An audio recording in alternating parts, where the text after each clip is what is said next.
Welcome to Sinful's Horror Stories. Today's video features true Halloween horror stories. You could really call it being in the wrong place at the wrong time. October 31st holds lots of mystique, and there's so much surrounding this night. All Hallows Eve. Sit back, relax, and stay sinful. In 1992, a 16-year-old Japanese foreign exchange student in Baton Rouge, Louisiana, paid the ultimate price after accidentally ringing the wrong doorbell on his way to a Halloween party.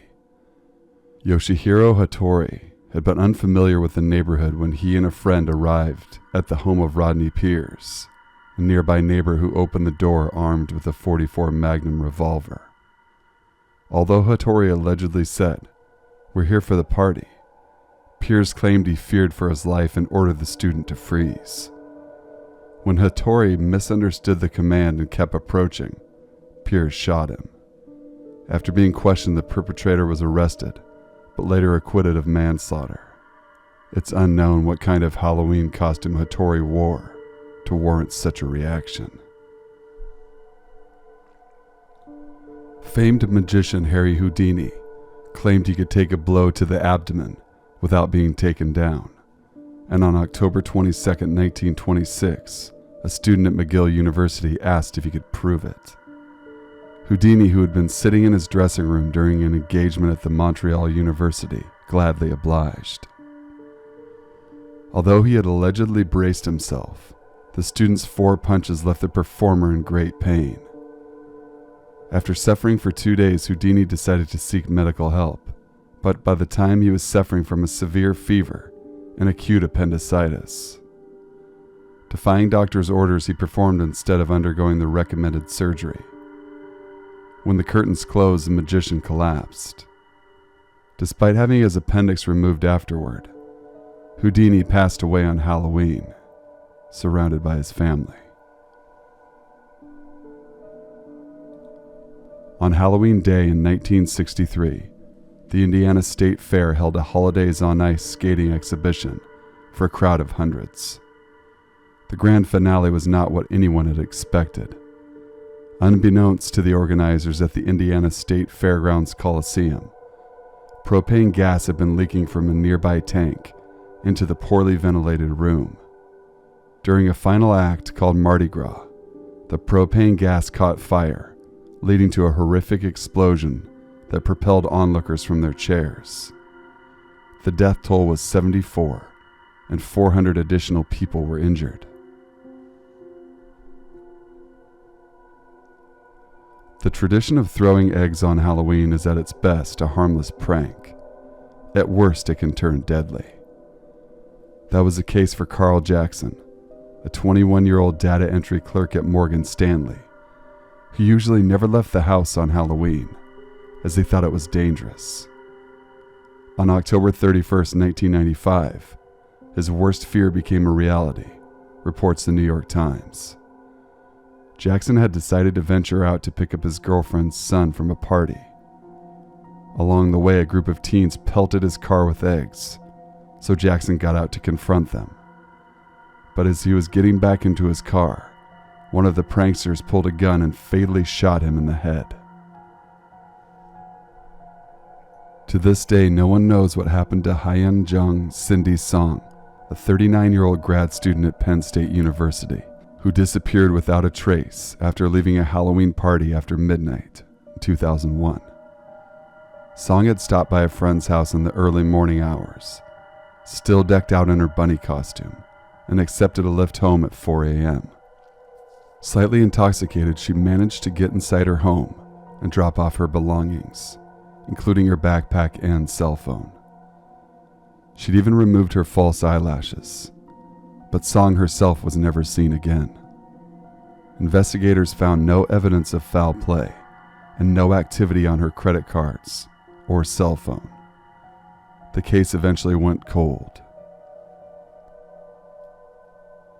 David Berkowitz became infamous in the 1970s as the Son of Sam serial killer. Not many people know that he could also predict the future. Well, sort of. Berkowitz was incarcerated when 39-year-old Ronald Sisman and 20-year-old Elizabeth Platzman were beaten and shot to death in their Manhattan home in the early hours of Halloween in 1981.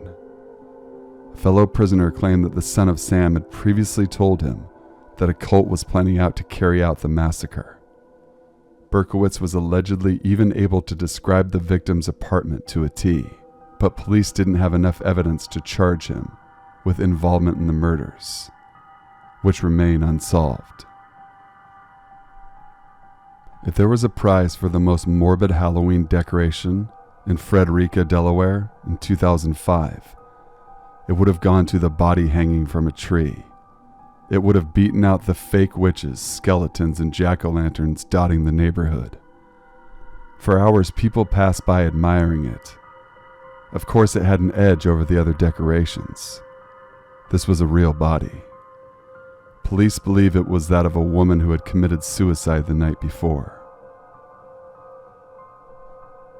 Not everyone's wearing a costume on Halloween. In 2012, in the early hours of the morning after Halloween, a tutu-clad Marine spotted a uniform-clad man in a wheelchair and thought the man's costume was a weak attempt at mocking the military, so he attacked the man. As the Marine learned upon his arrest, the man's wardrobe was not a comment on our servicemen and women. He was in fact a disabled veteran. It's every parent's nightmare. Your child comes home from a night of trick-or-treating with spiked candy. One of the Halloween stories that helped propel this fear was the murder of Timothy O'Brien in 1974. The 8-year-old from Deer Park, Texas, died Halloween night after ingesting poisoned candy.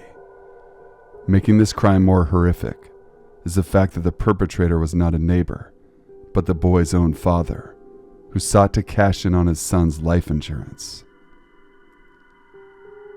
The most frightening thing about the graveyard kit an Oregon woman bought at Kmart in 2012 was a note she found inside.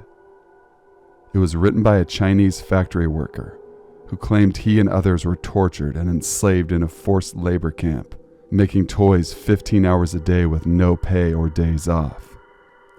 He went on to plead for the letter to be forwarded to the World Human Rights Organization. The woman did just that, and the Chinese worker was freed when the camp was exposed months later. It's bad enough to have collapsed and died alone on your own porch steps, but adding insult to injury, the morning after this 2012 Halloween tragedy, the mailman, assuming the body was an excellent decoration, sidestepped the deceased on his way to delivering the corpse's mail. The year was 1957 Halloween night. A couple was getting ready for bed when the doorbell rang. It was late, but the husband answered the door, ready to dole out more candy. Instead, an adult wearing a mask shot him in the chest, killing him. Was it a trick-or-treater dissatisfied with the candy selection? Not quite. The murderer, it turns out, was the girlfriend of a woman who had had an affair with the murdered man's wife. The woman convinced her girlfriend to do away with the husband in order to have the wife for herself. Candy might be important, but it's certainly not worth your life. It was Halloween night 2011 when a 55-year-old Chicago resident realized his candy bag was missing. He blamed a neighbor for the missing sweets and took his revenge to an extreme, stabbing her to death with several steak knives. On Halloween Day in 1955, Marilyn Damon went to a food fair on Long Island to do some shopping. She brought her children, 2-year-old Stephen and 7-month-old Pamela. Telling Stephen to be good and watch his little sister, she left the children outside while she went into the store. She returned 10 minutes later to find that her children had disappeared, stroller and all. Pamela's baby stroller with the unharmed 7-month-old inside was found a short distance away, but Long Island police were never able to locate Stephen. What happened to him remains a mystery. People thinking dead bodies are Halloween decorations seems to be a gruesome trend in these Halloween stories. However, in 2017, the opposite actually happened. In mid-September, police in Greene County, Tennessee, received a panicked phone call from a man who believed there was a beheaded corpse in his neighbor's driveway. Police arrived on the scene only to find that the owner of the home had actually just put out his creepy Halloween display a little early.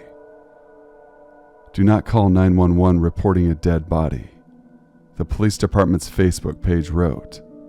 Instead, congratulate the homeowner on a great display.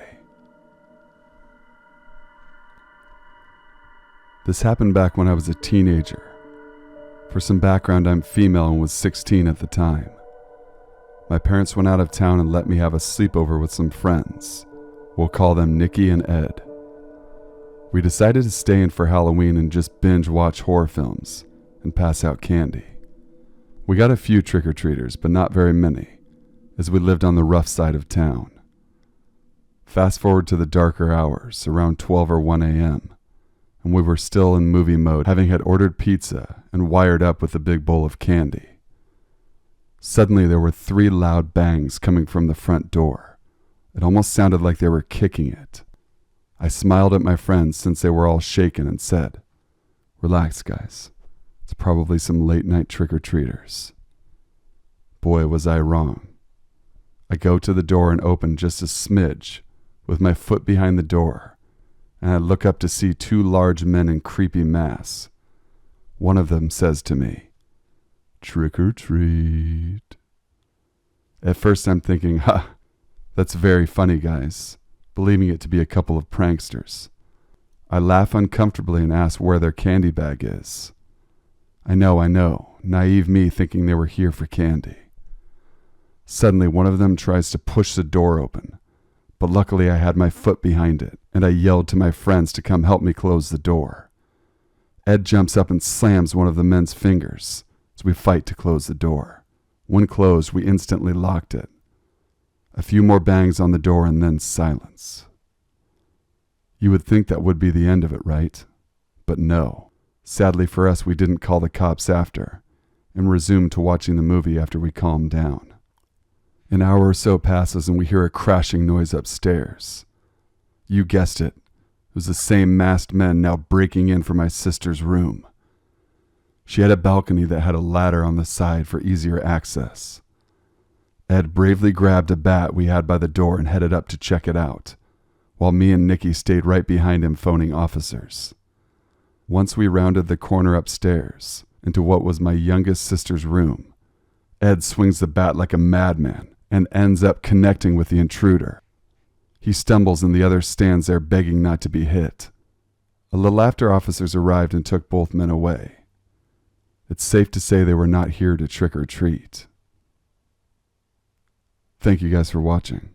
Please be sure to leave a like, comment, share, and subscribe for future content. Please be sure to send in your true scary stories to thesinfulsavant@gmail.com. I need stories year-round, every day, every week, every month. I need stories, guys. I don't want our channel to grow stagnant. I want it to be fresh and upbeat. Until we meet again, stay sinful.